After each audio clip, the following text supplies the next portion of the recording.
On a du groupe Audio 2 Giz, Miss Shimi de Toronto, on a Milk du groupe Audio 2 aussi, ce sont deux frères, on va parler avec eux tout à l'heure, MC Light, on a aussi DJ K-Rock et King Louis là-bas. Alors j'aimerais qu'on applaudisse nos invités et qu'on leur souhaite la bienvenue ici à Music Plus. All right. Guys, welcome. It's great to have you here. We're going to spend an hour together talking about rap music. There is a lot of people who love rap in Quebec, and there is a lot of people who don't know what it is exactly still, you know, because it's starting. It's one of the first, that's what I was saying, we're lucky to have you here in Montreal tonight because it's one of the first rap show that we get a chance to have, you know, and it's like, we've got a lot of demand for it. So everybody's great. Well, thanks for having us. And stuff. Oh, it's wonderful. You know? So let's start with MC. Let's start about just giving, I would like you to give us a general idea of rap music. What it is for you, like the philosophy behind that. And well, my philosophy behind rap music is, I think it's very what is it? Never mind. What it is it's a big part of the person who plays it. It's a big personality role. Characteristic. Okay. Meaning, if you write your own material, it's like what is being said is really coming from you, yourself. And it's basically put to music. And it's sort of like a teen type of music, such as the way rock and roll was, or is still. Alors, ce que MC nous dit, c'est que la musique rap, c'est quelque chose qui est très caractéristique, qui est très individuel. Ça dépend beaucoup de la personne, qu'est-ce que ça va être. Si tu écris ton propre matériel et tu composes ta propre musique, c'est une musique qui est très personnalisée et qui est personnelle à chaque rapper, si on veut. And this is great. And then I wanted to ask you also, you worked with Sinead O'Connor, you worked with Public Enemy, you did great things. And how was it? How did you like those experiences? It was very fun, exciting. For Sinead O'Connor, I got to go over to England. And I don't know, basically, I guess it wasn't being in the right place at the right time. It was almost like she had to find us. And then when she did, it worked out okay. Audio did the remix, the hip-hop remix. Song? Yeah. And how did you meet? How did it happen? She met you in New York? She saw your show? And no, well, she just basically heard a record, and she really liked Light's style, and so she contacted our company to see if we would do a mix on her song. And she wanted Light to rap on it, so that's what she got. Oh, that's great. So you flew to London and you did the video and everything. Yeah. And what's very special about her that she doesn't accept to play if it's not a rap band doing the opening of her show. Oh. I remember when she was in LA, they didn't give her rappers to do the opening, so she canceled. She said, I'm not playing, this isn't in her contract, you know, wherever she comes. And you opened for her here in Montreal. She was in Toronto, and it was great. Okay, we'll see this video. Put your hands on me. I'm going to do a little translation. And we're going to see a video of Public Enemy too. It's a piece called Night on the Living Bass Heads. Yeah. I'm just going to do some translation and I'll be back with that. Alors, pour MC, ça a été extraordinaire de travailler avec Sinead O'Connor. Elle a pris l'avion jusqu'en Angleterre pour travailler avec elle, pour participer à son vidéo. Et c'est Audio 2 qui ont fait le remix, la version hip-hop de sa chanson Put Your Hands on Me. C'est la version qu'on voit en vidéo seulement. C'est pas la version qui est sur l'album. Et comment Sinead O'Connor les a rencontrés, c'est ce que je leur ai demandé parce que ça m'intriguait. Elle a entendu aux États-Unis ou en Angleterre un album de Audio 2 et elle a contacté la compagnie de disques. Elle leur a demandé, est-ce que vous pourriez faire une version hip-hop de ma chanson Put Your Hands on Me? C'est comme ça que ça a commencé.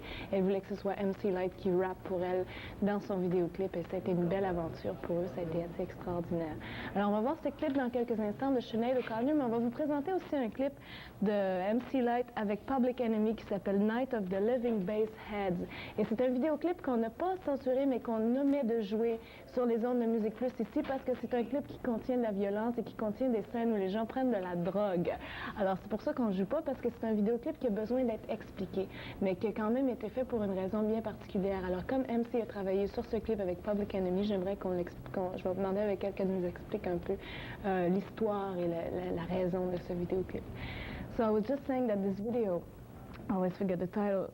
Night of the Living Bassheads is a very special video. It's like not easy to listen. It's not easy for us to play. I don't know if they play it on much or what, but it's yeah, like, well, they play a lot in the States. Yeah, It's In a the real States? positive because song. it's like a positive message being sent out. Okay, can you explain to us, because most of our audience is French, maybe some people don't get the message, but they get the image and they don't know what it means, you know? Oh. But the reason why you did this video is not to encourage drugs and No, stuff. It's not just at to all.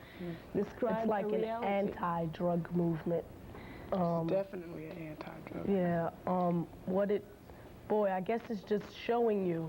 See, that's probably what scares them when they see, when they see the reality. you're right, when they see it happening on the streets right there on the TV, it's like, ugh, you And know. it's forceful and powerful.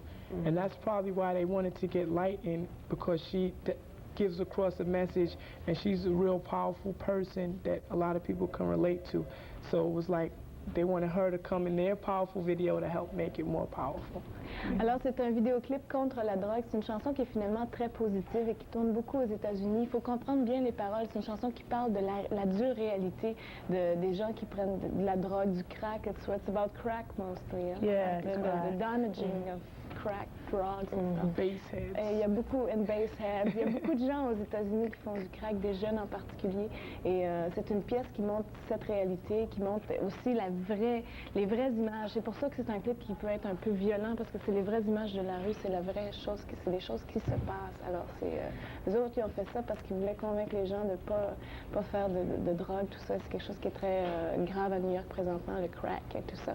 Alors ils ont choisi MC Lyte parce que c'est une personne qui a beaucoup de passion, qui est très convaincante. Alors c'est ce que disait Milk. Probablement qu'ils ont choisi MC Lyte parce qu'ils avaient envie de convaincre les gens. Elle est une personne très convaincante. Alors la voici dans ce vidéoclip avec Public Enemy, la pièce Night of the Living Bassheads. Mais pour commencer, on regarde Sinead O'Connor et Put Your Hands on Me. On est de retour tout de suite après.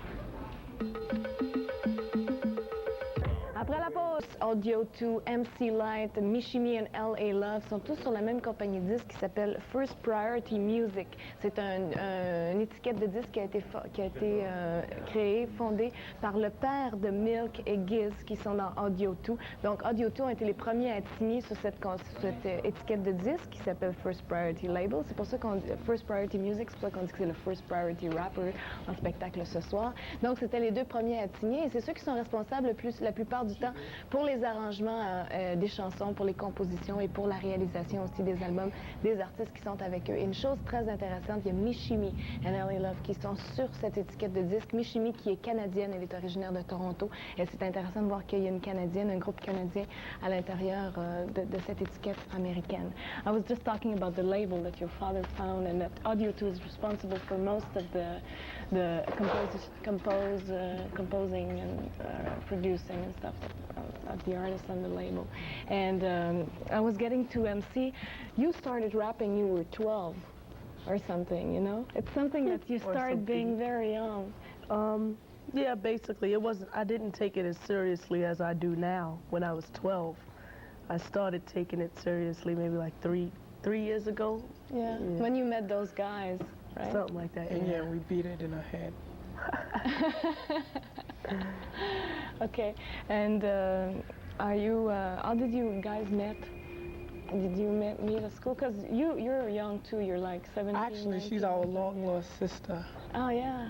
Yeah, seriously. Seriously. I Right? believe you. Long lost. Alors, c'est la sœur MC Lyte de Giz et Milk. Ils se sont rencontrés il y a 2-3 ans et MC Lyte a commencé à rapper, elle avait à peu près 12 ans et elle prenait pas ça autant au sérieux, mais maintenant, depuis 3 ans, elle prend ça un peu plus au sérieux. You have also the reputation of having strong ideas and not being scared of saying what you think. And, you know, this reputation comes across, you know, what you're doing. Like you're special for that thing because you say whatever, you know, you're engaged in direction. You know, it's not necessarily political or whatever, you know, but you defend your point. Exactly. Yeah. So, and you're doing a lot of things with rap music and human sources and human departments. I mean. Yeah, well, I guess so. I guess like the political issues that I have dealt with before was like the anti-drug point of Right. view. Yeah. And on the upcoming album that we're doing, we're gonna have a couple of those too. And also you're involved with the Stop the Violence movement, which is, you could tell about that. Oh, you sure you don't want to? Yeah, I mean, you wasn't gonna say anything. So. Oh, sure I was. I didn't get to that yet. Oh boy. Yeah, it's like the Stop the Violence movement. The song is called Self-Destruction, and what it's basically trying to do is get the message across to the hip hop listeners that we have to be in control of ourselves. Like Chuck D says, you have to be able to put yourself in check, and it's just a matter of self-respect. That's all. Yeah. So, ce que MC Light nous disait, je lui dis que c'est une rapper qui est très respectée et qui a des idées politiques, sociales et qui a des idées très fortes et qui n'a pas peur de dire ses idées. Et je trouvais ça intéressant parce que ça passe à travers son personnage. Puis elle me disait que ses sujets politiques ou humains qui lui sont plus importants pour elle, c'était la drogue. Et sur son prochain micro-science, ça va être la violence. C'est aussi le mythe de la violence qui est un peu relié au rap. Ça, on va en reparler tout à l'heure, ça peut être très intéressant. Elle veut sensibiliser ceux qui écoutent le hip-hop, ceux qui écoutent le rap, qui doivent se prendre en main et aussi arrêter la violence. C'est des choses très, très positives, des sujets très positifs et qui sont très forts aussi. What about the myth that rap music create violence, you know? Like there is a lot of insurance companies that are scared of, you know, and stuff like this because they say, yeah, if you go to a rap show, everybody goes crazy. There is people who get killed and it turns into a big...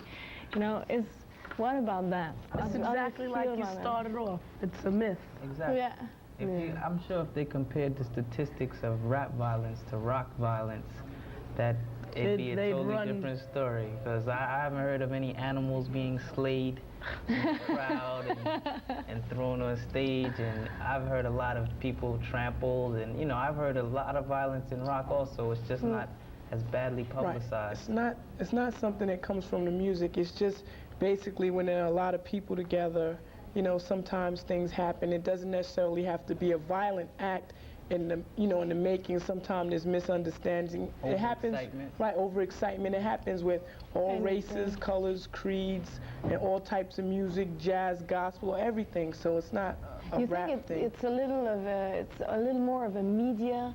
A media hype. Yeah, they say, okay, let's go to see what's happening there and phase us there a little. Right, they don't understand. And then because they talk in the newspaper like another violence thing in the rap See, show. a lot of rappers have an image that's real strong and street, and the public, some of the public and the media don't understand the point that we're trying to get across, or that some rappers are trying to get across. So instead of, you know, sitting back and thinking or looking at it, you know, they jump to conclusions.